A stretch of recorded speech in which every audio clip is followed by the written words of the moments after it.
Okay, I'm going to go ahead and do a video going over the notes from 10.2.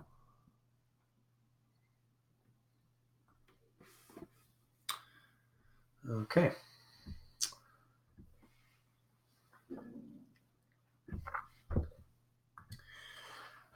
So here we go. This is a 45, 45, 90 special right triangle. And that's the first of two special right triangles that we'll look at in lesson 10.2. So in an isosceles right triangle, let's go ahead and do this here.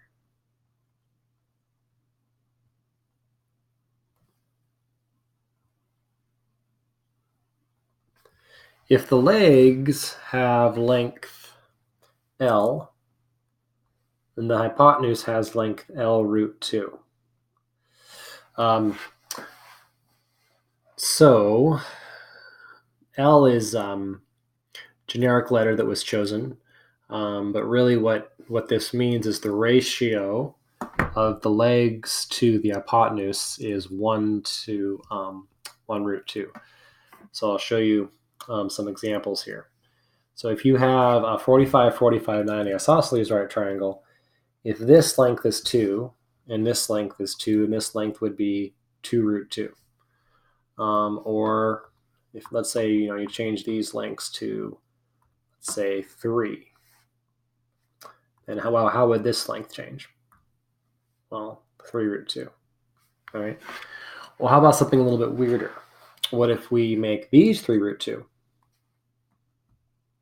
What's going to happen to this one then? Well, you're just going to multiply that by root 2.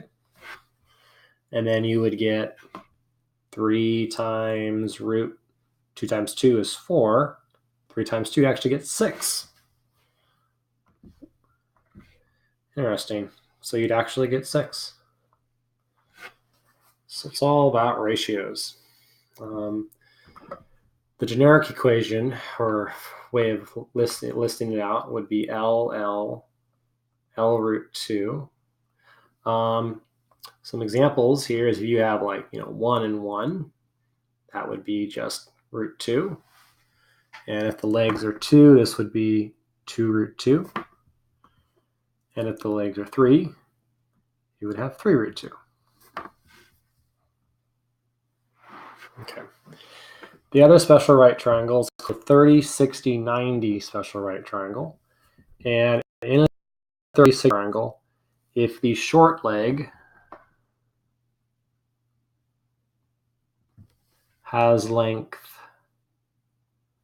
A, let's just say A, call it A, and the longer length has length A root 3, and the hypotenuse has length 2A. And so if you would label this here, this is called A, that would be A root 3, that would be 2A. Okay. So let's say that A is 1. Well, if A is 1, then this would be 1 times root 3. And this would be 2 times 1. If A is 2, this would be 2 times root 3. And this would be 2 times 2. If A is 3, this would be 3 times root 3, or 3 root 3. And this would be 2 times 3, or 6. Okay, so in summary, there are 2 kinds of special right triangles. And one's an isosceles right triangle, where the ratio is basically 1, 1 to root 2, or L root 2. The other one's a 30, 60, 90 special right triangle, where it's A root 3, and 2A. All right, let's do some examples here. Find x and y. Well, first of all, I can see that this is an isosceles triangle because the angles here are congruent. That's going to make these congruent to each other. They're both 14. And so y would just be 14 root 2. And we can see here, this is a 30, 60, 90 triangle. The hypotenuse of that triangle is 14 root 2. So what would x be? X is the longer leg. Well, if that's the longer leg, then the shorter leg would be 7 root 2. That's just half of the hypotenuse. Okay, so that's half. And so x would be equal to 7 root 2 times root 3, which is equal to 7 root 6. And the units are meters here. There we go.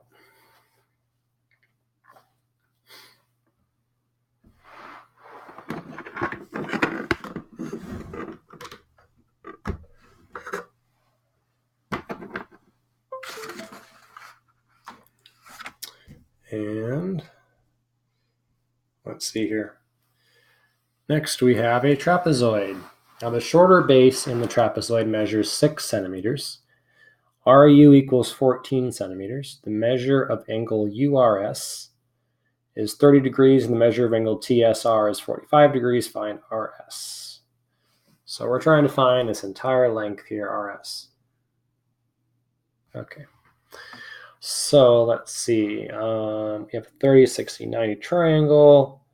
That makes this 7. And that makes this length 7 root 3. This length here is 7. And then this is 7. And this is 6. Okay. So that means RS is going to be 7 root 3 plus 6 plus 7, which is 13 plus 7 root 3. Okay, well, how did I do that, right? Well, if I were to kind of parse this out a little bit, here is R, this is R and U. This is 14, and this is a 30, 60, 90 triangle. So the hypotenuse is 14, so the shorter leg is half of that, that's 7. And the longer leg is 7 times the square root of 3, or 7 root 3. And then with the other triangle, I know that this length here is 7 because it's the height of the trapezoid. And it's if this is a right angle and this is 45, that's going to make this 45 degrees. And so that is going to mean that both of these lengths are going to be the same. These are both going to be 7. And that's going to make this, that's going to make both of them 7. And so from there, I can go ahead and figure out what RS is. Okay. Now the next question, we're going to do some simplifying radicals review. So oftentimes in these problems, you're going to be given an answer. Like let's say you have something like the square root of 200, and you're going to need to simplify that. So that simplifies down to 100 times 2, which is the square root of 100 times the square root of 2, which is 10 root 2, because the square root of 100 is 10. Now what you're doing is you're looking for these perfect squares, basically.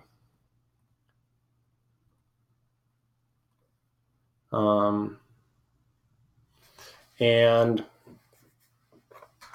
let's look also at another one. Let's say you were to simplify this one, right? Well, the perfect square inside of it, it's not 36, it's not 16, it's not 9, it looks like it's 25. So that's going to be root 25 times root 2, which is the same thing as 5 root 2. Another one I can simplify is 18. That's a good one. Square root of 18. Same thing as the square root of 9 times 2. That's going to be 3 times the square root of 2. Let's see. How about 5 root 8? It's the same thing as 5. 4 times 2, and that 2 can come out, and that's 5 times 2 root 2, which is 10 root 2. So you're going to be doing this quite a bit in this chapter. All right, well, that concludes the notes for 10.2.